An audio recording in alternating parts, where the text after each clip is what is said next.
I'm White Dragon Flame.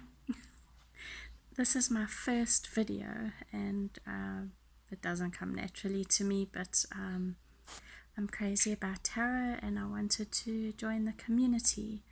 I want to introduce myself. I live in South Africa. As you can hear, I have a very unusual accent. I'm a single mom of two teens and an older kid, 20-year-old, and I homeschool my kids. I work from home, and I love tarot and witchy stuff. And yes, so I want to start off by doing a VR to Hermit's Cave about my year card. I actually belong to a South African tarot group, and we had to work out our year cards, and we were given a different formula, and my year card turned out to be the Temperance card, which I thought really fitted because I wanting to bring more balance into my life and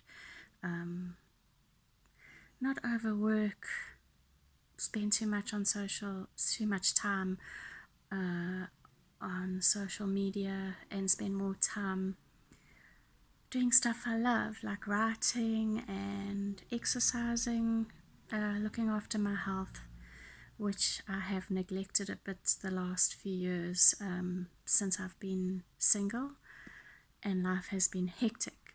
Anyway, but when I worked out my year card with Hermit's Cave's with Simon's method, it came out as the Hierophant, and I thought, oh, that's not so nice, because I've just come out of a religion I was in my whole life, fundamentalist Christianity, and it took me about 5 years to come out, and it was a very difficult journey. It took a while to sort of let go because it was so entrenched in my being. So I've never really liked the Hierophant card, but I know it doesn't always just mean a strict religion or religious figure. It can mean deeper things in it. So anyway, I decided to look in a little book I bought.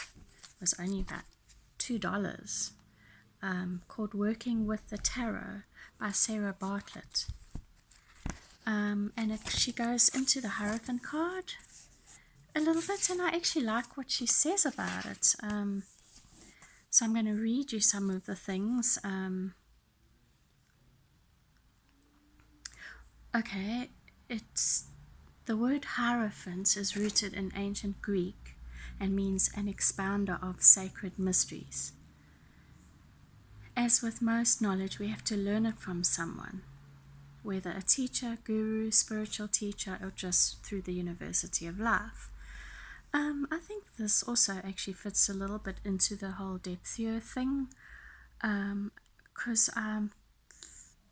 although I don't really want to stop buying tarot decks, I do want to look at deepening my knowledge of tarot and witchcraft and Wicca. So yes, I think that the Hierophant card sort of helps with that. It sort of means that it's time to go deeper. When you draw the Hierophant as a daily card, it can indicate you'll need to conform to the group, which I don't like to do. I'm a bit of a rebel. Or that important or secret knowledge will be imparted to you. Now, I like that. If you draw this card as a blockage card, you may be fighting against a restrictive influence, such as an orthodox group of people or dogmatic friend, who seem to stop you from trusting your own belief system. I hope this doesn't mean that in the coming year I'm going to get a bit of flack. I haven't come out to my family yet with my spiritual path. So if it does happen to come out, then I might come against this energy.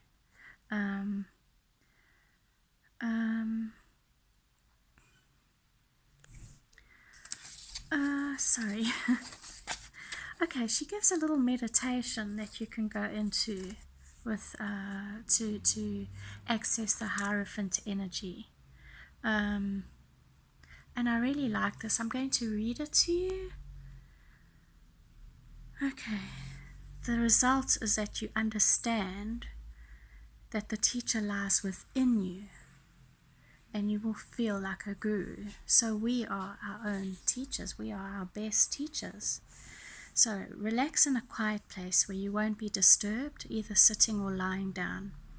Close your eyes and imagine you're walking down a country lane towards a glade of trees. The sun is high. There are large cumulus clouds in the sky, and it is late spring. Birds sing, wildflowers dance in the breeze, and ahead of you the wood is filled with glistening colors from new leaves and blossoms that glint in the sun. As you reach the glade, you see a tree that stands out from all the others. Its roots tangle across the ground towards a small stream that meanders away from you. Its trunk is gnarled and twisted, ancient and battered by the ravages of time. Its branches are wild and overgrown, bursting with new life, each leaf sparkling silver. Beneath this magical tree is a circle of stones, each inscribed with sacred words, unreadable mystical signs and glyphs. Imagine that you sit within the center of this stone circle and close your eyes. You reach out to take up one stone, and as you hold it in your hand, you open your eyes and read mystical words inscribed on the stone which say, I now know where to put my belief. It is in myself. Stay in the circle for a while. When you're ready to leave, place the stone back in its place. Now write the stone's affirmation in your journal, along with the sentence, I am healing myself through sacred knowledge written down for me. I like that. It's sort of almost like it's a continuation of last year. I was still a Christian at the beginning of last year, and then a whole lot of things happened. I was into tarot already as a progressive Christian, and I was going to one of the most open-minded churches in my city, but that doesn't say much. So I had made friends with another single lady who I'd met at the church, and I told her that I was reading tarot cards, and she just said she cannot be friends with me anymore.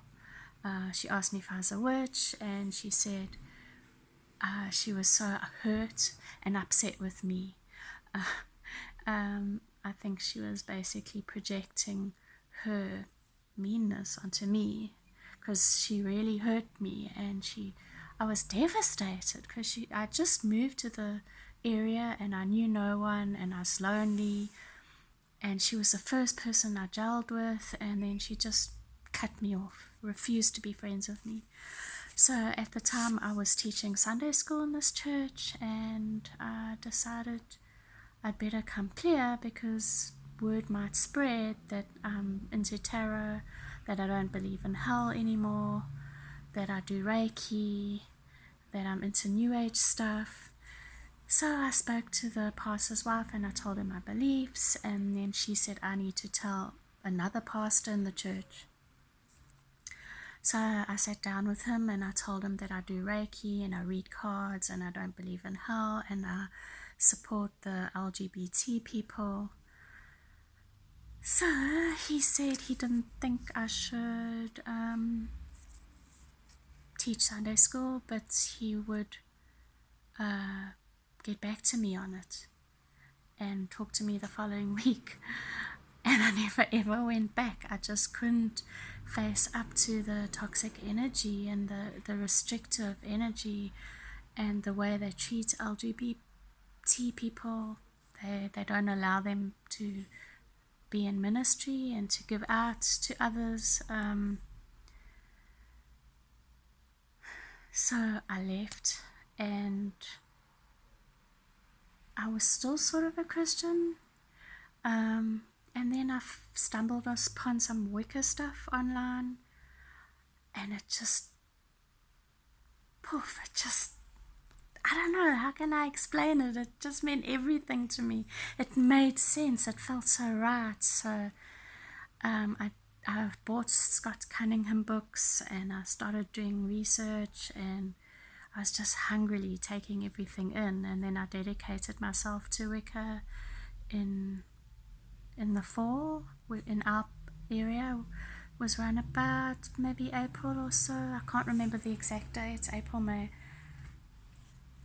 And I haven't looked back since. And yeah, so it was like last year I fully let go that religion that I'd been in my whole life. And so getting the Hierophant card for my year card this coming 2019 is like, what? But I think it's more just reinforcing that I must deepen my connection with self, with my intuition, because I just knew inside that Wicca and witchcraft was the way for me, even though there was a voice telling me it's evil and all these bad things are going to happen to me. But I didn't listen to that voice. I listened to my gut feel, and I'm so glad, because it's helped me so much. And it gave me such an amazing year last year. I just grew so much as a person. I became so fulfilled and happy inside. And yeah, so yeah, okay, onto the depth year thing. I've been listening to a lot of the tarot YouTubers talk about the depth year, and when I first heard about it, I was really angry, and then I kept on getting upset listening to the videos about the depth year. But then I began to realize it's my own money issues that's making me upset about this. It's like a lack mentality that, but I need more decks because I don't have enough, and I don't have a lot of money to spend on decks, and decks are so expensive where I live. And so I know that it's something that I've got to work through this year, and I think it's very good. I don't think I'm going to be buying less decks just to follow this idea, but I'm going to be conscious of my spending, and I believe I'm going to be conscious of going deeper into my craft and into tarot. I've ordered myself a Lenormand deck, which is my first one, so I've been studying that a little bit. It's totally different. So I want to go deeper into stuff, learn more, and grow. Yeah, thank you for listening to my video, and I'd love to hear what your card is. What do you think about it? How are you going to work with it? Yeah, I'm not too sure how I'm going to work with mine. I've written a chapter for a book for ex-evangelicals, people that were evangelical Christians. A whole group of writers have gotten together and written a chapter of their story. So maybe this book is going to come out this coming year, because I hope that my story can help people, because I went through quite a lot through my involvement with Christianity. It messed me up in so many ways. So I hope my story can help people. Maybe that's how I can work with this card this year, and to deepen my craft. Anyway, looking forward to hearing from everyone. Much love. Bye.